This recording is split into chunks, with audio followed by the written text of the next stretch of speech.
Hello students, welcome to GICB class 10 solution hub. इस video में हम सॉल्व करने वाले हैं स्टैंडर्ड 10 का गाला 2026। सब्जेक्ट है basic maths, paper number 3, section ए।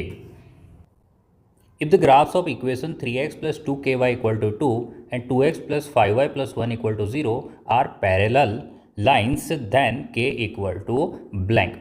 अब पैरेलल लाइंस के लिए हमें ये जो linear equation in two variable है उसके लिए क्या कंडीशन होती है। हम कंडीशन लिख लेते हैं a1/a2 is equal to b1/b2 होता है, which is not equal to c1/c2 होना चाहिए।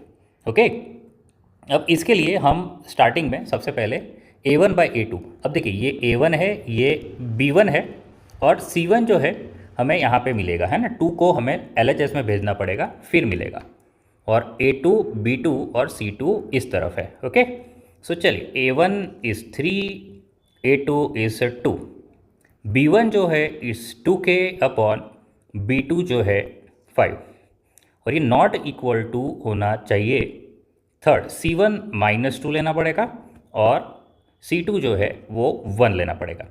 ओके सो लेट्स सी, सबसे पहले हम इन दोनों को इक्वेट करते हैं तो हमारा आंसर क्या आता है हम देखते हैं। 3/2 इज इक्वल टू 2k/5, सो 3 × 5 और 2 × 2 हो जाएगा, सो 15/4 आ रहा है। Okay so k is equal to क्या आ रहा है, 15/4 आ रहा है। और एक लास्ट हम जस्ट कन्फर्मेशन के लिए ये भी चेक कर लेते हैं कि नॉट इक्वल टू में क्या आ रहा है। सो 2k/5 is not equal to -2/1, so k is not equal to -2 × 5 upon 2, so 2, so k must not be equal to -5।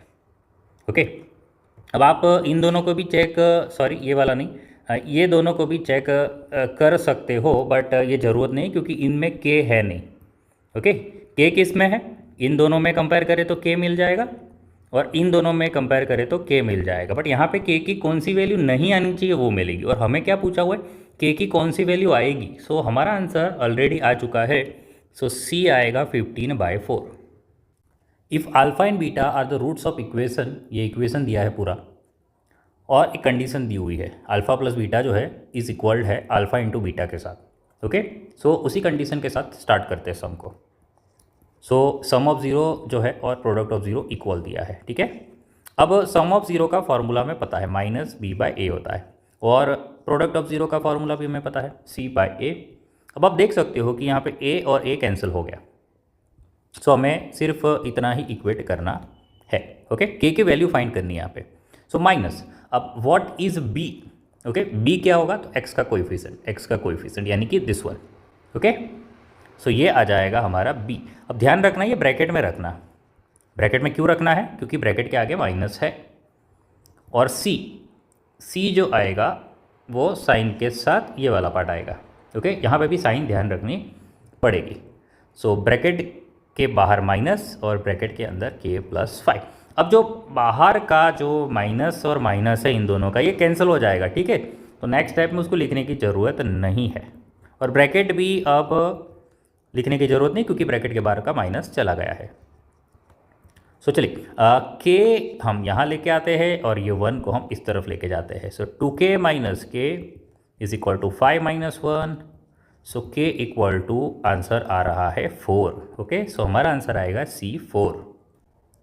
10th term हमें यहाँ पे निकालनी है, AP गिवन है, रूट वाला AP गिवन है।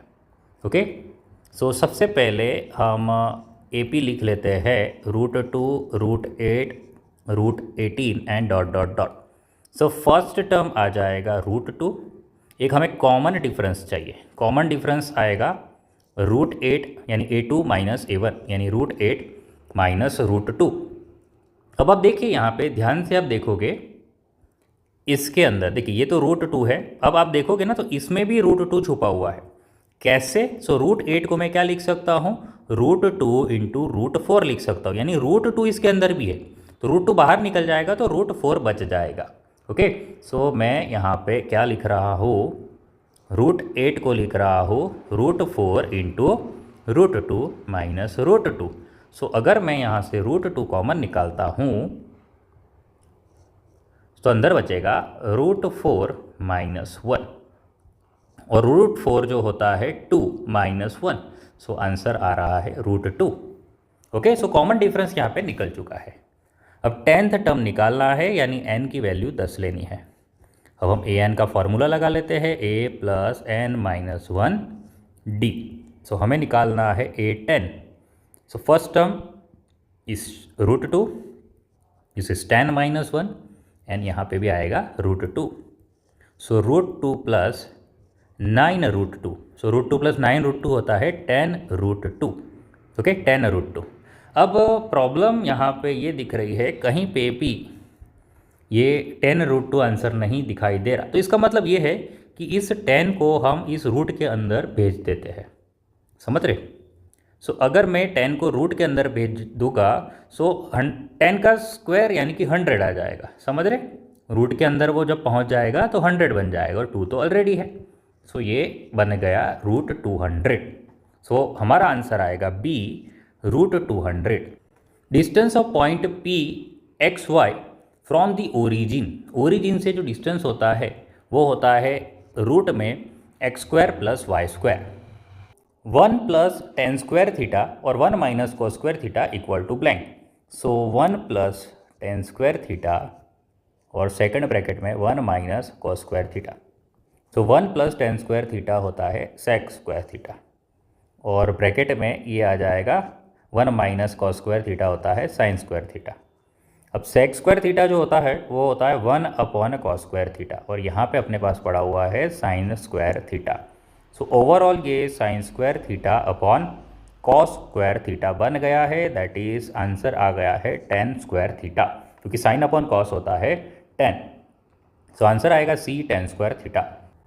For the frequency distribution given below, the cumulative frequency of the class 3040 class की, ये वाले की क्यूमुलेटिव फ्रीक्वेंसी हमें चाहिए। ओके, सो टेबल वर्टिकल बनाना होता है, बट हम हॉरिजॉन्टल टेबल जो बना हुआ है उसी को यूज़ कर लेते हैं। ठीक है, सो यहाँ पे CF का एक जनरली हम कॉलम बनाते हैं, अब रो बना लेते हैं। ओके, हमें तो आंसर लाना है कैसे भी, और क्विकली लाना होता है क्योंकि 1 मार्क का सम है। तो यहाँ 27, अब 27 प्लस आप 12 कर दीजिए। ओके, तो दिस इज 39, और इसमें 8 ऐड कर दीजिए, इट विल बिकम 47, और ये बन जाएगा 52, और 52 के बाद हो जाएगा 60। अब क्या पूछा है क्वेश्चन में?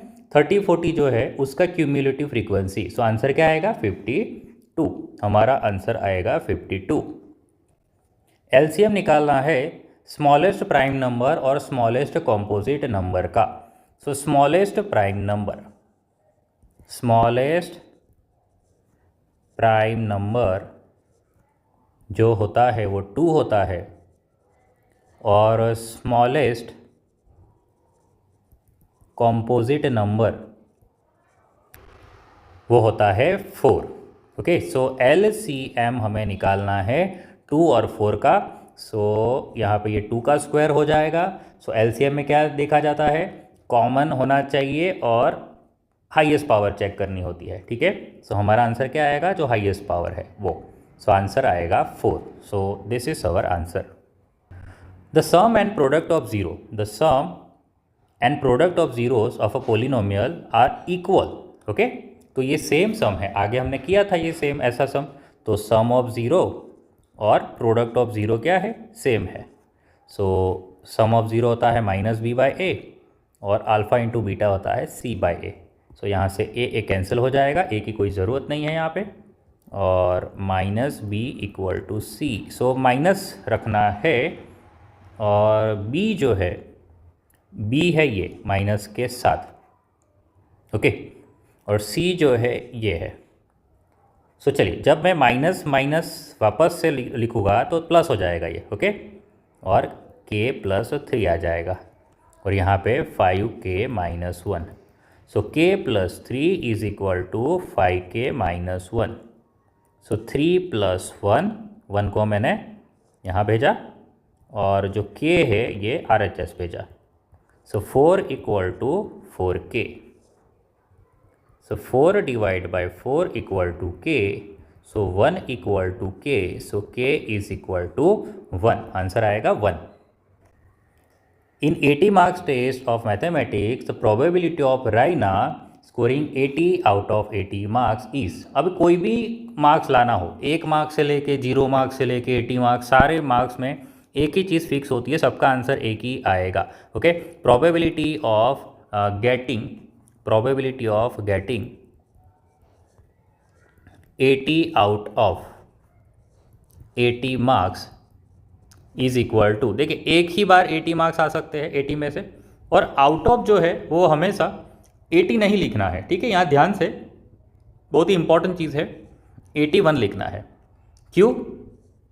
क्योंकि मार्क्स जो है 1 2 3 आ सकते हैं, 80 भी आ सकते हैं। ओके, बट एक मार्क आपको ध्यान रखना है कि किसी के 0 मार्क्स भी आ सकते हैं, क्योंकि नीचे जो है ये हम काउंटिंग लिखते हैं कि टोटल कितनी पॉसिबिलिटी है। सो पॉसिबिलिटी ये 1 to 80, और ये 0 भी तो पॉसिबिलिटी है, ठीक है। सो टोटल जो पॉसिबिलिटी है वो 81 है, और उस 81 में से एक चांस है कि 80 में से 80 आ जाए। सो आंसर जो आएगा, कोई भी है ना, कोई भी मार्क्स पूछा हो, 0 पूछा हो, 1 पूछा हो, 2 पूछा हो, 3 या कोई भी पूछा हो, आपका ये सेम आंसर हर बार यही आएगा। ओके, चलिए, तो इसका आंसर आएगा 1/81। Sine square theta plus cos square theta क्या होता है? 1 होता है। A tangent of a circle intersect the circle at 1 point. For a given frequency distribution, m given है 15, x बार गिवन है, z पूछा है। सो चलिए, हमारे पास फॉर्मूला है z की, z is equal to 3m minus 2x bar. So 3 into 15 minus 2 into 18, so 45 minus 36। Okay, so 9। Okay, 9 is the answer. हमारा आंसर आएगा 9। √2 माइनस √3 और √3 प्लस √2 इरेशनल नंबर है। देखने में तो ऐसा लग रहा है कि ये इरेशनल है, बट ध्यान से देखें तो, और इसको मैं अदला बदली कर लेता हूँ, दिस इज √2 प्लस √3। तो a minus B, a plus B की फॉर्मूला है, यानी कि a square minus B square, that is 4 minus 3, that is 1। Okay, अब 1 आ चुका है, इसका मतलब क्या कि ये रैशनल है। ओके, रैशनल नंबर है, ना कि इरेशनल नंबर है। सो यहाँ पे ये जो स्टेटमेंट दिया है उसका आंसर क्या आएगा? फॉल्स आएगा। A polynomial of degree n has at most n plus 1 zeros। Okay, ये ध्यान रखना है कि अगर n डिग्री होती है, सो नंबर ऑफ ज़ीरो कितने होते हैं? n ही होते हैं। समझ रहे हैं? n ही होते हैं। जितनी डिग्री एक पोलिनोमियल की, उतने नंबर ऑफ ज़ीरो, है ना, ना एक ज़्यादा ना एक कम। तो यहाँ पे क्या लिखा है? n+1, यानी एक ज़्यादा लिखा हुआ है। तो ऐसा नहीं कि 5 डिग्री का पोलिनोमियल है तो 6 जीरो आएंगे, 5 डिग्री का पोलिनोमियल है तो 5 ही आएगा। समझ रहे? 5 डिग्री है तो 5 जीरोस आएंगे। ओके, 5 डिग्री के 5 जीरोस, इस तरह। ये एक्सप्लेनेशन है, ठीक है, ये कुछ करने की ज़रूरत नहीं है, आपको सीधा ट्रू फॉल्स लिखना है। अगर 10 डिग्री का कोई पोलिनोमियल आपको गिवन है, देन आपका 10 जीरोस हो गए टोटल। समझ रहे? सो ये स्टेटमेंट कैसा पड़ेगा? False. The graph of equation 3x + 4y = 24 intersect कर रहा है x एक्सिस को 8,0 पे। तो ये कैसे चेक करें कि ये इसी नंबर पे या इसी कोऑर्डिनेट पे इंटरसेक्ट कर रहा है? तो हम इसको इसमें पुट करके चेक कर लेते हैं, LHS RHS सब चेक कर लेते हैं। तो LHS हम लिख लेते हैं 3x + 4y। अब इसका आंसर 24 आना चाहिए, अगर आ गया तो ट्रू, नहीं आया तो फॉल्स। x की जगह क्या रखेंगे? 8 रखेंगे, और 4 y की जगह क्या रखेंगे? 0। सो दिस इज 24 + 0। सो ये देखिए 24 आ चुका है, यानी RHS आ चुका है, तो ये स्टेटमेंट कैसा हो जाएगा? ट्रू हो जाएगा। Probability of having 53 Mondays in the year 2020 is 3/7। अब देखिए 2020 जो है एक लीप ईयर है, इज़ अ लीप ईयर। अच्छा, लीप ईयर कैसे पता चलता है? तो आप कोई भी ईयर दिया हो उसको 4 से डिवाइड कर दीजिए। समझ रहे? Year divide by 4। अगर ये पॉसिबल है तो क्या आ जाएगा? Leap year. अगर डिवाइड नहीं हो रहा तो वो नॉन लीप ईयर हो जाएगा। ठीक है। सो नंबर ऑफ डेज कितने होते हैं? लीप ईयर में एक दिन ज़्यादा होते हैं। नंबर ऑफ डेज ये पूरा लिखूँगा बट मुझे ये 1 मार्क का सम है, इसीलिए हम थोड़ा स्किप करेंगे। नंबर ऑफ डेज हो जाएंगे 366। सो नंबर ऑफ वीक हो जाएंगे 366 डिवाइड बाई 7। सो 7 5 ज़ा 35, 7 2 ज़ा 14। सो ये हो गए 52 वीक्स। ओके, अब 2 दिन और बच गए हैं। ओके, सो 2 डेज एक्स्ट्रा है ना। सो 52 वीक्स जो आ गए हैं, 52 वीक्स आ गए हैं पूरे हैं। अगर पूरे वीक है इसका मतलब 52 मंडे तो 100% आने ही है, ठीक है। बट 53 मंडे आएंगे कि नहीं ये डिपेंड किस पे करता है, ये बचे हुए 2 दिन में। ओके, सो रिमेनिंग डे जो है बड़ा इंपॉर्टेंट है। सो रिमेनिंग 2 डेज कुड भी क्या हो सकते हैं, मंडे ट्यूसडे हो सकता है, ट्यूसडे वेनसडे हो सकता है, वेनसडे थर्सडे हो सकता है, थर्सडे फ्राइडे हो सकता है, फ्राइडे सैटरडे हो सकता है, सैटरडे संडे हो सकता है, या संडे मंडे हो सकता है, ठीक है। So probability of 53 Mondays is equal to 7 chances है। उस 7 में से मंडे मुझे इसमें दिखाई दे रहा है और इसमें दिखाई दे रहा है, तो आंसर क्या आएगा 2/7। और यहाँ पे क्या लिखा है 3/7। सो ये स्टेटमेंट क्या हो जाएगा, फॉल्स। k-3, k+7, 2k+7 ये 3 कंजिक्यूटिव टर्म्स है AP की, हमें k की वैल्यू फाइंड करनी है। ओके, अब जो d होता है कॉमन डिफरेंस वो A2 - A1 जो है और A3 - A2 ये दोनों, क्योंकि कॉमन डिफरेंस ही आएगा इसी तरह से, यानी दोनों कॉमन डिफरेंस सेम ही आने चाहिए। तो चलिए A2 क्या है, k+7 है, ये A2। ओके, ये A1, ये A2, ये A3 -A1। अब A1 लिखते वक्त ध्यान रखना ब्रैकेट बनाना मत भूलना, और A3 है 2k+7 और सेम यहाँ A2 लिखते वक्त ब्रैकेट बनाना मत भूलना। सो k+7 और ब्रैकेट ओपन करेंगे तो -k और ये हो जाएगा +3। सो 2k+7 यहाँ पे भी -k -7। सो यहाँ पे k कैंसिल हो गया है, देखिए k कैंसिल हो गया, यहाँ पे आंसर 10 आ रहा है, और यहाँ पे 2k - k हो जाएगा, और यहाँ पे 7 - 7 कैंसिल हो रहा है, ठीक है। सो ये तो हमारा आंसर ही आ गया सीधा। So k is equal to 10। Okay, how many tangents can be drawn to a circle passing through a point lying in the exterior of a circle. अब देखिए एक सर्कल है, उसके एक्सटीरियर में अगर कोई पॉइंट P है तो कितने टेंजेंट बन सकते हैं, तो ये एक टेंजेंट बनेगा ऐसे और दूसरा टेंजेंट बनेगा ऐसे। Okay, so total 2 tangent possible है ना। तो आंसर क्या आएगा 2। A basket of fruit contains 12 mangoes, 15 apples, 20 oranges. Find the probability of the event that a fruit selected at random from this basket is lychee fruit. अब लीची तो है ही नहीं, तो क्या आंसर आ जाएगा, 0 हो जाएगा। तो probability of lychee is equal to 0। Mean of first n natural number given है, mean of first natural number. अब मीन जो है फर्स्ट नेचुरल नंबर, तो फर्स्ट एन नेचुरल नंबर कौन से है, फर्स्ट एन नेचुरल नंबर क्या होते हैं, 1 2 3 and dot dot dot up to n होता है, ठीक है। अब इसके मीन की बात कर रहे हैं। सो मीन जो है x बार क्या हो जाएंगे, 1 + 2 + 3 plus and dot dot dot, ये कहाँ तक आएगा, अप टू n आएगा। ओके, और डिवाइड में क्या आएगा, n आएगा। अब आप ध्यान से देखिए x बार गिवन है, ठीक है, ये x बार गिवन है, तो x बार की जगह पे मैं क्या लिख दूंगा, 5n/n हो जाएगा। ओके, और डिवाइड में n है। अब ये ऊपर जो आप देख सकते हो ये पूरा ये वाला पार्ट, इसका फॉर्मूला आपने लगा सकते हैं ना, ये सम ऑफ n टर्म का फॉर्मूला हमारे पास अवेलेबल है ना, चैप्टर 5 से, सम ऑफ n टर्म्स, ठीक है। अब इसमें आप देखोगे कि तो फर्स्ट टर्म 1 रहेगा, कॉमन डिफरेंस भी 1 है, और लास्ट टर्म भी क्या है, लास्ट टर्म जो है वो n है, ठीक है। सो यहाँ पे मैं फार्मूला लगा रहा हूँ, कौन सी, सम ऑफ n टर्म की। सो n/2 this is 2a + n-1 d। Okay, अब चलिए सारी वैल्यूज पुट करते हैं। इसमें एक चीज़ देखिए आप, n कैंसिल हो गए। ओके, और 2 जो है नीचे वाला, ये जो 2 है ये इस तरफ चला जाएगा। सो ये हो जाएगा 10n/9 which is equal to 2 times a है 1, n हमें फाइंड करना है n-1, और d भी क्या है 1 है। सो चलिए 10n/9 is equal to 2 plus n-1।